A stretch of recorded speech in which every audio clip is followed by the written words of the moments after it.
안녕하세요. 오늘은 무생채를 한번 해보려고 그래요. 가 굉장히 맛이 있어요. 지금 무생채 해 먹으면 너무 맛이 있거든요. 김치도 시었고 해서 너무 맛이 있어요. 그래서 한번 무생채를 한번 해보려고 그래요.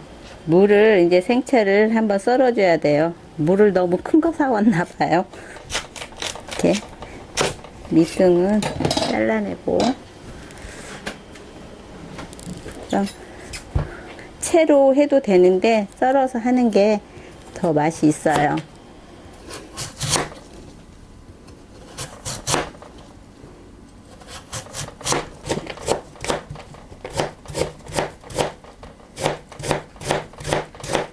쪽파도 이렇게 잘라서 넣어주세요. 좀 이 정도 크기로 잘라서 넣어주시면 돼요. 이제 생채는 절이는 것보다 그냥 이렇게 무치는 게 아삭하고 더 맛이 있어요. 김치 담을 때는 살짝 절여서 하는 게 더 맛이 있고, 생채는 그냥 이렇게 무치는 게 더 아삭하기는 해요. 고춧가루를 먼저 이렇게 코팅을 좀 입혀주세요.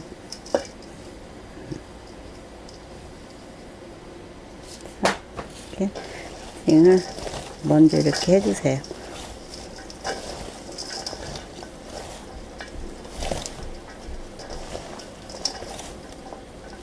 먼저 이렇게 코팅을 입혀다가 조금만 있다가 다시 이렇게 묻히시면은 얘가 색이 잘 묻어나서 아주 좋아요.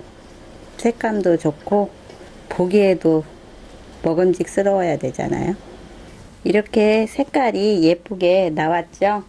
그러면 이제 부재료를 좀 넣어 볼게요. 근데 생강을 조금만 넣어주시는 게 좋아요. 티스푼으로 이렇게 아주 소량만, 이렇게 소량만 넣어주세요. 많이 넣으면은 생강 냄새가 너무 진하니까 이 정도만 넣어주세요. 그리고 소금을 넣으면은 개운한 맛이 있어서 아주 좋아요. 소금을 이렇게 넣어주세요. 2스푼만 이렇게 해서 넣어주세요. 설탕이 안 들어가면 맛이 없어요. 이렇게 설탕도 이렇게 넣어주시고요. 2스푼만 넣어주세요. 그리고 새우젓도 이렇게 소량만, 국물만 좀 이렇게 넣어주세요. 조금만 넣어주세요. 새우젓은. 마늘도 한 티스푼만 이렇게 넣어주세요. 마늘은 조금 더 넣어도 상관없어요. 그리고 매실액도 이렇게 한 2스푼만 넣어주세요.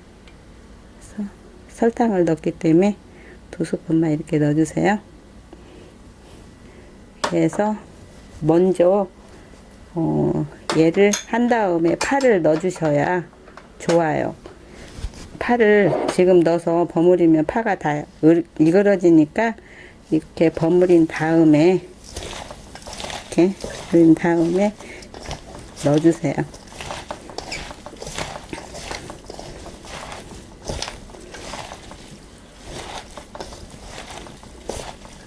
근데 여기다 식초를 넣어서 먹어도 되고 그냥 안 넣어도 돼요. 근데 저는 식초를 안 넣고 그냥 해서 개운하게 먹으려고요.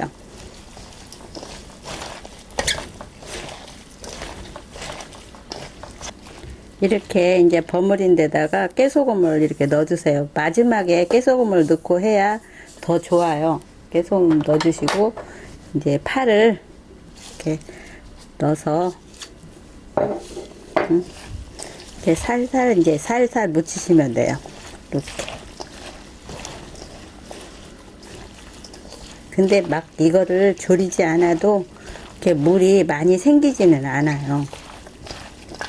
그래서 이제 담으시면 돼요. 김장김치가 쉴 때 이렇게 생채를 만들어서 먹으면 산뜻하고 맛이 있을 거예요. 오늘도 시청해줘서 감사합니다. 구독, 좋아요 많이 눌러주세요. 감사합니다.